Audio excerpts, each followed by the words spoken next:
This is the Provoked Prawn, and this is the Razer Key Light Chroma. That's right, this is a Razer Chroma compatible key lighting solution for streamers and content creators that will give you RGB effects. And this is an unboxing video of sorts, although I've skipped most of that to show you what's included in the box. The large key light, a large mounting pole, a multitude of power adapters, which I loathe apart from the British one because now I've got loads of spares that I don't need, a desk clamp solution, and obviously the power plug itself. Now the first thing that struck me when I got it out of the box is just how large this key light is. It's absolutely huge, and I'm going to show you later on a comparison with Elgato's Key Light Air, which is really tiny by comparison, and this is a beast of a thing. It is really interesting though because it's mountable in multiple ways, and I'll show you that later on. It essentially has 4 mounting points, so you can put it in different positions on your desk, and there are also some other striking things about it, not least of which is the price at £299 sterling or dollars, and also the fact that it's RGB compatible, so yes, you can have RGB lighting on it. You can set it up with things like streaming alerts, so you can get it to change colour when someone does something on your stream, if they donate for example, or you can get it to just be giving you a nice colourful glow, or you can just use it as obviously a key light to provide that lighting that you need when you're on camera, which is pretty interesting. As a ball head mount that you saw there, and this mounting pole which then attaches to the clamp which then sits on your desk. As you can see, the clamp itself is nice and large and deep, so it will fit on even really deep desks, and you'll see a little shot of that in a second when I mount it on mine. And it has a very tall extendable pole, and I'm going to demonstrate just how tall that is a bit later on, so stick with me because I was shocked by the size of the key light and how big it is. It is huge. It will go really high up, which could be very beneficial if you're like me and you're a content creator that's looking for a lighting solution and wants some top lighting, for example, or some sort of high up lighting as a fill light, or to light up your face from a different angle, or just to light up products that you're taking shots of. This is a really interesting solution. Also a sturdy, solid desk mount clamping solution that you can obviously put on your desk and it'll stay in place. You also have a number of different options in terms of sort of the mounting position, and because of the ball head you can easily reposition it.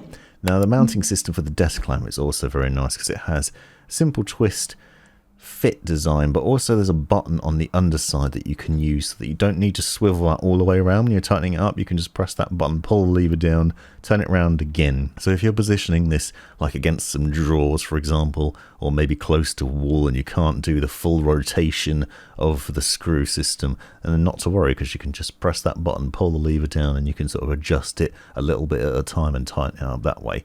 A very simple but nice part of the setup process. Now once you've got it on the desk, you need to obviously then get the little ball mount on top of the extendable pole, and this is probably the fiddliest part of the setup, and I've seen this sort of experience previously with other things like this, because essentially there's 2 parts to it. It comes apart, you can split it in half, there's a screw that goes through the middle, and you have to sort of convince it to go on the end of the pole, but also you also need to convince the ball mount to come in the other end. Really the best way to do it is to take it apart, and I'm here showing you just how awkward I am at doing these sorts of things so that you'll feel better when you do it a much more simple way and have a lot more luck doing it than I did. You can see just the bits are falling apart in my hand while I'm doing it because I'm completely incompetent with this sort of thing.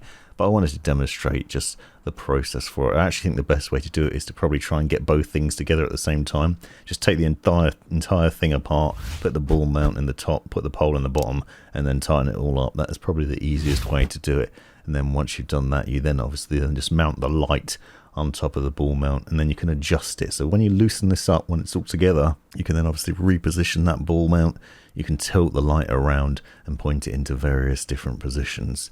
It is quite a sturdy looking system despite what I'm showing with this ball mounting system. The pole itself is nice and sturdy and very extendable, and also it's a good solid build quality and design. It's a very nice setup, very straightforward. Now setting up the light, it just screws into the top and just spin it on until it's tight. But as I said, you can mount it in different ways because it has a hole on each side in the center, so you can have it in sort of landscape positioning like this fairly easily, and that gives you a larger sort of effect, and you can see that here. But you can also turn it around and set it into the other position, so that it'll be in portrait sort of style. So depending on your space or what you're after, you can achieve either of these looks and positions with ease, and it's not problematic at all because the power cable can just run down the back, and I'll show you the setup for that in a second. But the next thing that struck me, as I said, not only is this thing huge, but it also extends really well. It goes very high, and you can obviously unscrew each part and then just pull the pole out. It's telescopic, so it just basically extends up and keeps going up, and it ended up touching the ceiling, which I was just very impressed by. I couldn't even keep it on the camera, so I had to adjust the position of the camera just to show you how tall that is. It is touching the ceiling, which I've never seen any other key light solution do, or many other light mounting solutions actually that I've tried, and you can see I've got a number of different things. But here it is actually at floor level, so the mount is now on the floor, and I've extended it to its full length, and you can see it's taller than me, and I'm about 5'11", so it's about 6 foot, I suppose, in height roughly. And here's the power plug. Obviously you use the adapter for your region, in my case the British one with the 3 prongs and the grounding point, and then we have the cable that plugs into the back. You'll notice this is split into 2 parts, and the bottom part is detachable from it, so there's actually a join in the middle, and there's a little hook system in there, so you can't accidentally pull it out. You have to twist it and then pull it, which is quite a clever design. Plugs into the bottom here if you've got it mounted in this way. Obviously if you've mounted it in one of the other points, it'll be a slightly different position. And then there's these clips that go onto the pole, and they have a little clip themselves, so you can then hold the power cables in. One thing of note though is obviously if you've done this sort of power connection and then you start extending the poles, that then messes with the clips and the way the cables sit in, so you really need to get it into a position where you're happy with it and then extend it. It offers some cable tidying solutions, pretty straightforward. So now it's all plugged in, we just need to turn it on. There's a switch on the underside if you've mounted it in this standard position to turn it on. Now one thing to bear in mind is it's very difficult to demonstrate on camera how bright it goes and the lighting from it, but it is very bright. It's 2800 lumens, which is quite bright at maximum brightness. Just for reference, the Elgato Key Light Air is 1400 maximum, and I find that thing to be very bright, so you can imagine how bright this thing is. And obviously it's huge with diffused lighting designed to give you a really good effect. Now when you turn it on, you're meant to connect it to the Razer Synapse app or to the streaming app on your phone. If you have a problem, there's a reset button on the underside. Reset it and then you can find it in the app, and I'll leave links to these in the description. But once you've done it, you can basically connect it. You just need to then scan and then connect it to your Wi-Fi. Obviously pair those two up, and then you have controls directly from your phone or from your PC on Synapse, or both. So you have the option to do that, which is good for streaming, I think, because it means you don't need to Alt-Tab to mess around with Synapse. You can obviously just grab your phone and change the lighting on the fly. You can see that you can adjust the brightness in here up and down in terms of the percentage of the brightness, and there's a slider to adjust there. Again, it's really hard to do it justice on camera because I'm shining a light right at the camera, which the camera doesn't like, so you just have to take my word for it on how bright it is. But it is remarkably bright, and you can also adjust the warmth, so it has color adjustment from 3000 Kelvin all the way up to 7000 Kelvin. And one of the things that I really like about this that you'll see on the phone, and I'll show you later on in Synapse, is it also shows you on the phone the exact Kelvin level that you're using. So I'm aiming for like 5500 Kelvin because I can set my camera specifically to account for that Kelvin level, so you can set the white balance so really take in the right levels. So this sort of lighting solution is perfect for me because it means you can match up your lighting really nicely, and that's something that not a lot of key light solutions offer.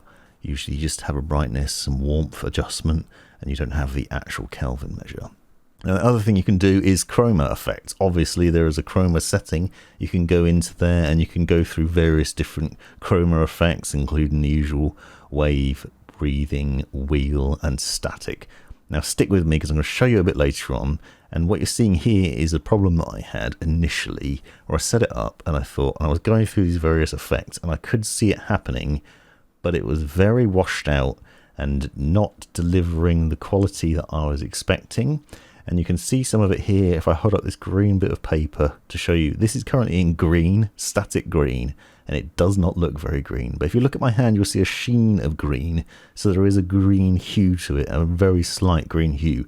Now the reason this is happening is because you can have both the lighting turned on, so the standard panel light, and the chroma effects at the same time. What this does is it accidentally washes out the lighting so that you don't end up getting that chroma color that you should be. So it should be a lot deeper green than that, and I'll show you what I mean a bit later on with it. Here we are, a side-by-side comparison with the Key Light Air. I wanted to demonstrate this. Key Light Air is small, compact, reasonable size, good desk stand, nice lighting, perfect for my streaming solutions, and a reasonable price. They come in at around £129 sterling, probably about the same in dollars, so significantly cheaper than the Razer Chroma, but also significantly smaller, not as bright, and certainly not as adjustable. You'll see the height difference here as I extend the Razer Key Light Chroma all the way up. It is ridiculously tall by comparison. It sits significantly higher off the desk than the Elgato Light, although I do really like the stand solution on the Elgato, but obviously that takes up more room in terms of mounting it on your desk. So if you want a desk mount instead, then the Razer Key Light Chroma is probably the better option. Also, because of that pure height of it, you can easily adjust it up high and then use it as a top-down light solution, which is interesting. Now, in terms of size, I think it's 14 inches by 10 inches wide and tall. So a massive thing, really massive. And you would have seen that against the Key Light Air, but you might not have any idea how big that thing is, but you can just see how huge this is. I was really struck and impressed by it. Now, Razer's sort of guides show that you'd have 2 of these, but I think you might get away with 1. Now, one of the things I wanted to demonstrate is it in action. So I'm actually using the lighting effect here. This is from a behind the scenes video that I did recently. And yes, I have a light on behind me, but that's not actually shining on me. If you look closely at the reflection of my glasses, you can see the Razer Key Light Chroma light on there, and it's not set to maximum brightness. Obviously, I've set it to a specific level. I've set it to the right Kelvin as well, so that the camera will match up nicely and it gives proper skin tones and ends up looking good there. And obviously it is delivering a very good lighting solution at this point and doing what it should, because it's Key Light. It's got nice brightness to it and the right color warmth and everything else, so it's really set up really well. The next stop is to show you the effects that you can do in the Razer Synapse software. Now bear in mind that it's very difficult again to get the brightness and color representation across on camera. This is actually shot during the day, but I had to adjust the settings to sort of be able to demonstrate the lighting changes and the color change. And even so, it doesn't show it as saturated as I'd like it to.